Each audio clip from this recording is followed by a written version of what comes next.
Hello friends, welcome back to my YouTube channel. आज हम एक नया चैप्टर शुरू करेंगे। चैप्टर का नाम है financial statement of not for profit organisation, जिसे हम एनपीओ भी कहते हैं। तो यह हमारा इस चैप्टर का पार्ट नंबर फर्स्ट है।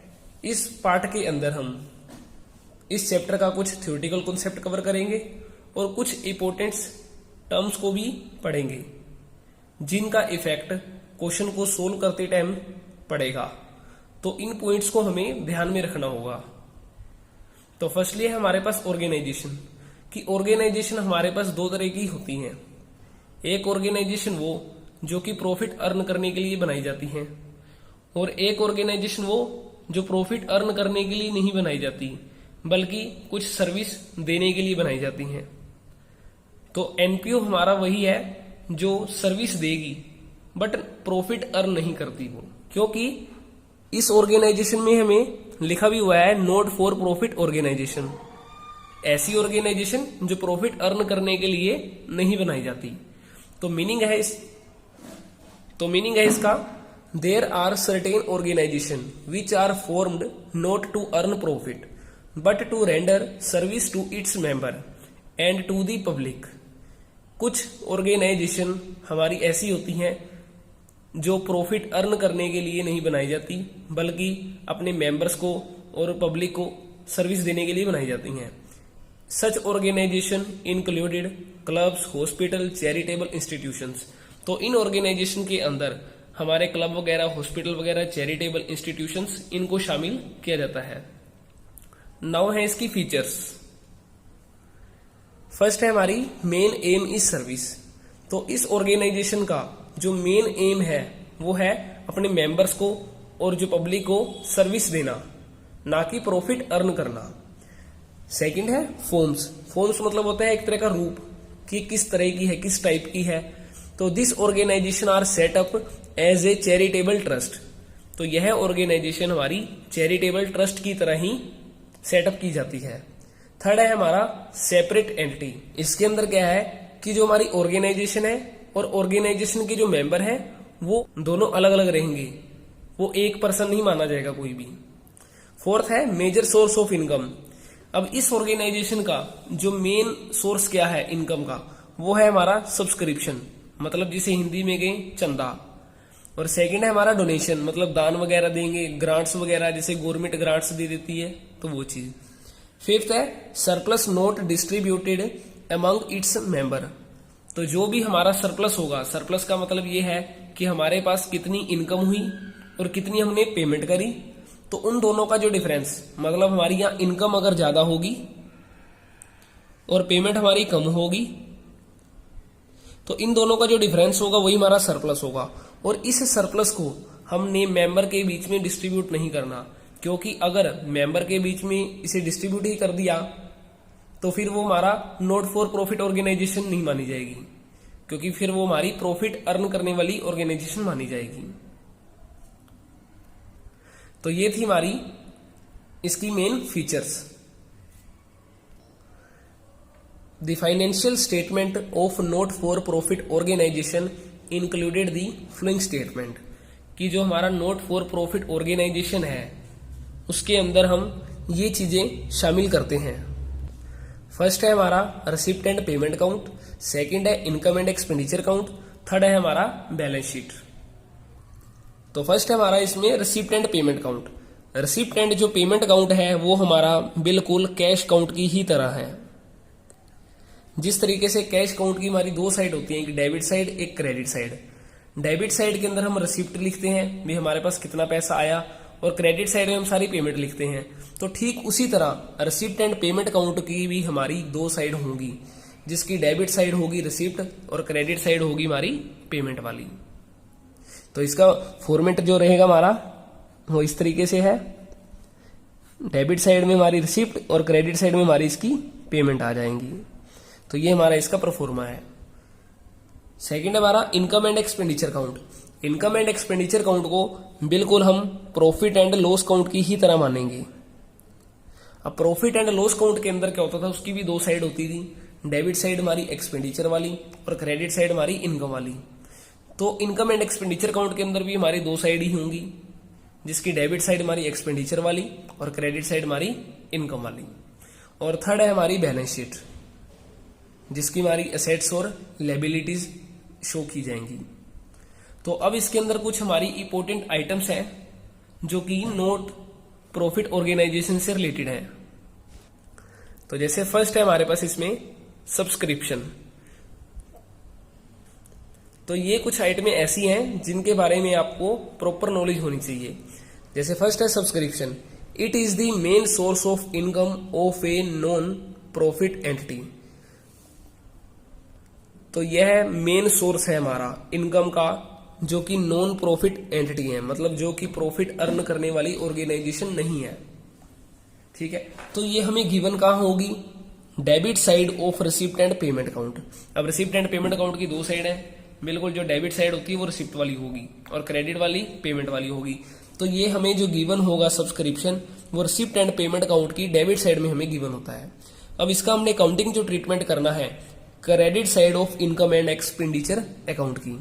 तो एक्सपेंडिचर अकाउंट की भी दो साइडें थी, जिसकी डेबिट वाली हमारी एक्सपेंडिचर और क्रेडिट वाली हमारी इनकम। तो हमने इसे क्रेडिट साइड में शो करना है, क्योंकि ये नॉट फॉर प्रॉफिट ऑर्गेनाइजेशन है, उसके लिए इनकम है। तो इनकम है इसलिए इसे क्रेडिट साइड में दिखाया जाएगा। क्रेडिट साइड मतलब इनकम साइड में। सेकंड है हमारा इसमें लाइफ मेंबरशिप फीस। अब लाइफ मेंबरशिप फीस क्या है कि सम मेंबर पे दी फी इन लम सम। अब कुछ मेंबर ऐसे होते हैं जो कि पेमेंट है, ठीक है, जैसे कोई अगर समझ लो ऑर्गेनाइजेशन का मेंबर बनता है, मेंबर बनने के लिए वो कुछ पेमेंट वगैरह पे करता है। तो सब मेंबर क्या होते हैं कि वो फीस देते हैं, लेकिन वो लमसम देते हैं। लमसम का मतलब ये होता है वो एक बार में ही सारी नोट पे कर देते हैं, once in their life time. तो मतलब अपनी लाइफ टाइम की जो फीस है वो एक बार में ही पे कर देते हैं।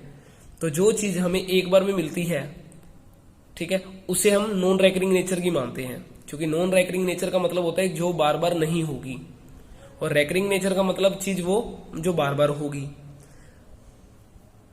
तो ये हमारा जो गिवन होगा debit side of receipt and payment account, क्योंकि ये भी हमारी नॉट फॉर प्रॉफिट ऑर्गेनाइजेशन की इनकम है। और अकाउंटिंग जो ट्रीटमेंट करेंगे इसे हमने liability side of balance sheet में दिखाना है। तो मतलब बैलेंस शीट की लायबिलिटी साइड है, वहां उसे शो करेंगे। तो जितनी भी हमारी नॉन रेकरिंग नेचर की हैं, या ये कह सकते हैं जितनी भी हमारी कैपिटल रिसिप्ट की होती है आइटमें, उन्हें हम बैलेंस शीट की लायबिलिटी साइड में शो करते हैं।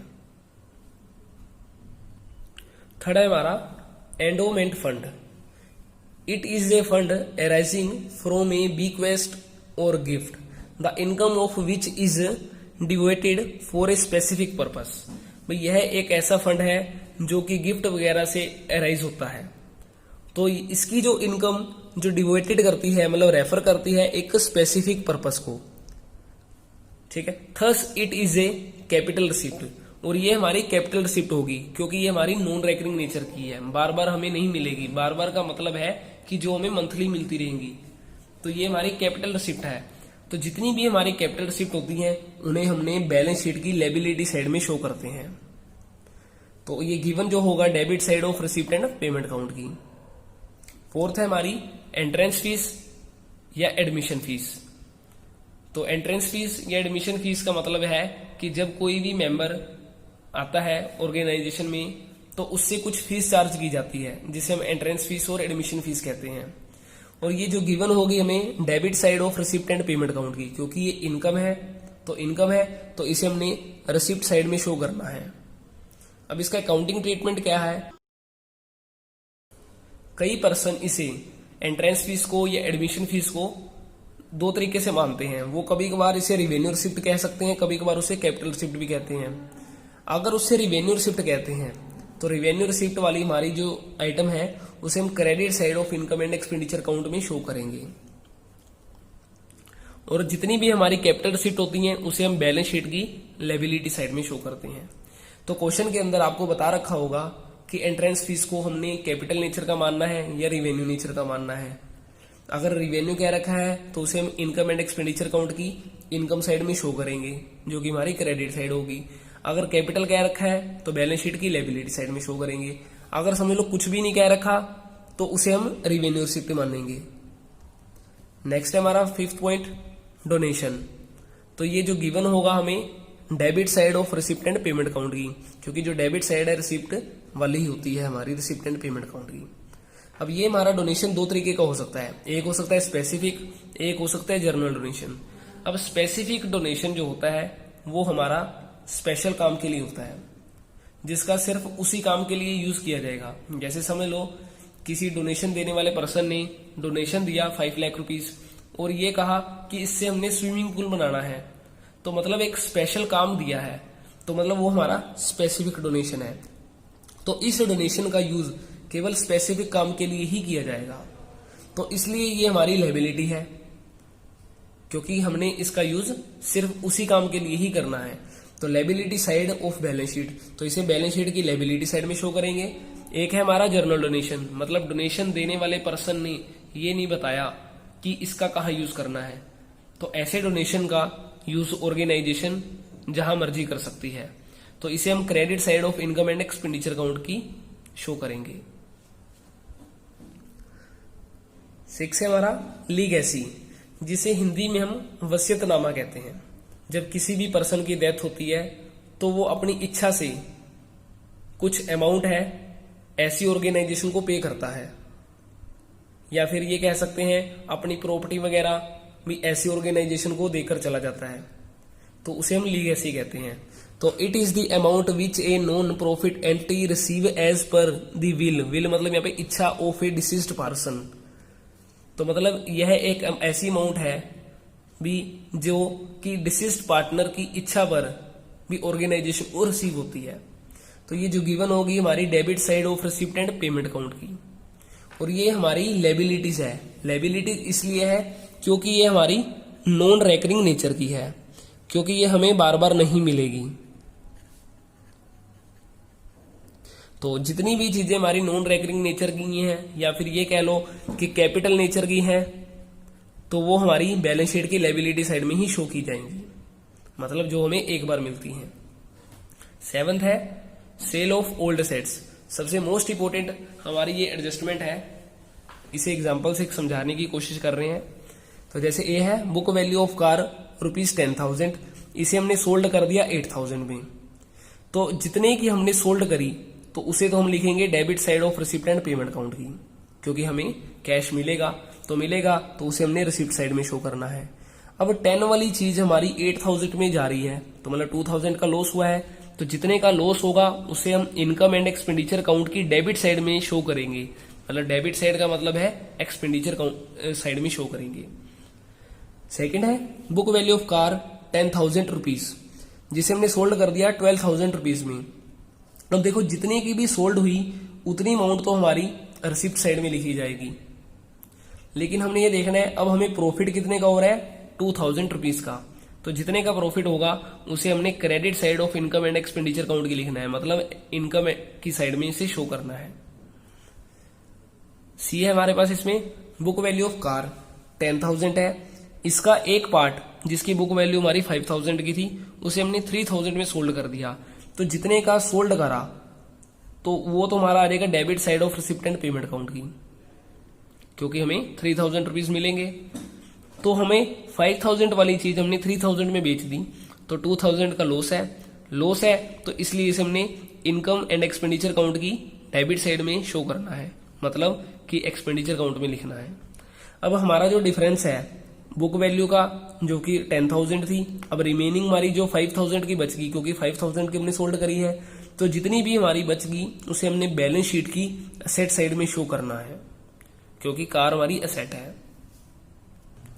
डी है इसका book value of car ₹10,000, a part sold whose book value ₹5,000 at 6,000, मतलब कि 5,000 वाली चीज हमने 6,000 में बेच दी, तो जितने की बेची है उतना कैश मिलेगा, तो जिसे हमने रिसिप्ट साइड में लिखना है। अब हमारे पास देखो 5,000 वाली चीज 6,000 में बिक गई, तो 1,000 का प्रॉफिट है, तो जितना भी प्रॉफिट हुआ है उसे हमने क्रेडिट साइड में लिखना है इनकम एंड एक्सपेंडिचर अकाउंट की, जो कि हमारी इसकी इनकम वाली साइड होगी। तो जितनी भी हमारी 5,000 की बच गई रिमेनिंग अमाउंट, क्योंकि 10 वाली में से हमने 5,000 की ही सोल्ड करी है, तो 5,000 की रिमेनिंग बची हुई है जिसे हमने बैलेंस शीट की असेट साइड में शो करेंगे। तो 8th है हमारी इसमें payment of honorarium. The amount paid to person who are not the employ of institutions is called honorarium. भी एक ऐसी अमाउंट जो हमने पे करी है ऐसे पर्सन को जो हमारी इंस्टीट्यूशंस का एम्प्लॉय नहीं है, तो ऐसी अमाउंट जो हम पे करते हैं ऐसे पर्सन को तो उसे हम कहते हैं होनोरेरियम। अब ये हमारा एक तरीके से पेमेंट है और खर्चा है, तो जो कि हमें गिवन होगा credit side of receipt and payment account की, मतलब कि पेमेंट साइड में गिवन होगा, तो जिसका अकाउंटिंग ट्रीटमेंट क्या रहेगा, debit side of income and expenditure account में लिखेंगे, और जो कि हमारी एक्सपेंडिचर वाली साइड होगी। तो ये थी हमारी कुछ इसकी थ्योरी वाला कॉन्सेप्ट था, और कुछ हमारी इंपॉर्टेंट आइटम्स थी जिसे हमने क्वेश्चन को सोल्व करते टाइम ध्यान में रखना है। आई होप कि आपको ये सभी आइटमें समझ आई होंगी। अगर आपको कॉन्सेप्ट समझ आया है तो वीडियो को लाइक करें और अपने दोस्तों से शेयर करें। Thank you.